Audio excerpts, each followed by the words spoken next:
அனைவருக்கும் வணக்கம். இந்த தொகுப்பில் நாம் காணவிருப்பது தூத்துக்குடி மாவட்டம் திருச்செந்தூரில் அமைந்துள்ள சண்முகர் ஆலயத்தை பற்றியதுதான். ஆம், இக்கோவிலின் மூலவராக வீற்றிருப்பவர் சுப்பிரமணிய சுவாமி. அம்மன் வள்ளி தெய்வானை என்ற பெயருடன் அழைக்கப்படுகின்றனர்.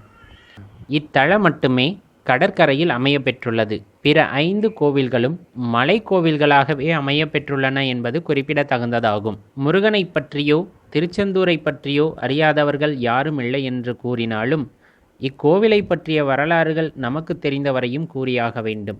தேவர்கள் தங்களை தொந்தரவு செய்த சூரபத்மனை அழிக்கும்படி சிவபெருமானிடம் முறையிட்டனர். அவர்களது வேண்டுகோளை ஏற்ற சிவன் தன் நெற்றியிலிருந்து 6 பொறிகளை உண்டாக்கினார்.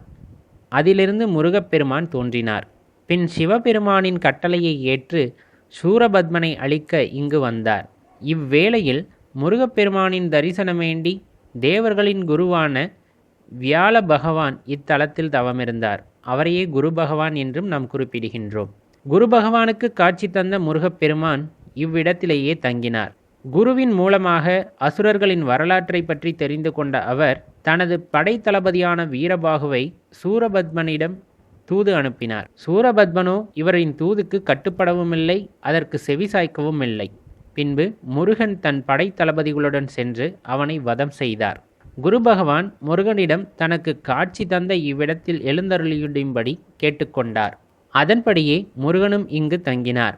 பின்பு குரு பகவான் விஸ்வகர்மாவை அழைத்து இங்கு கோவில் எழுப்பினார். முருகன் சூரனை வெற்றி பெற்று ஆட்கொண்டதால் இவர் செயந்திநாதர் என அழைக்கப்பெற்றார்.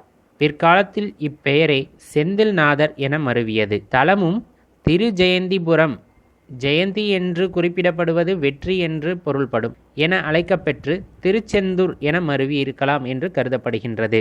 மிகவும் சக்தி வாய்ந்த இக்கோவிலுக்கு வருபவர்கள் அனைவரும் தங்கள் வேண்டுதல் யாவும் நிறைவேறுவதாகவே கூறுகின்றனர்.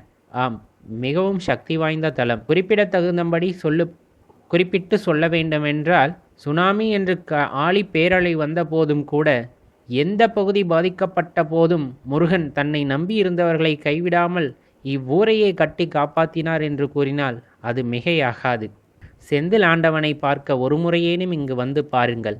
உங்கள் வாழ்வில் ஏற்றமும் நலமும் பெற்று மிகுந்த ஆனந்தத்துடன் வாழ்வீர்கள் என்று உறுதியிட்டு கூறுகின்றோம். நன்றி, வணக்கம்.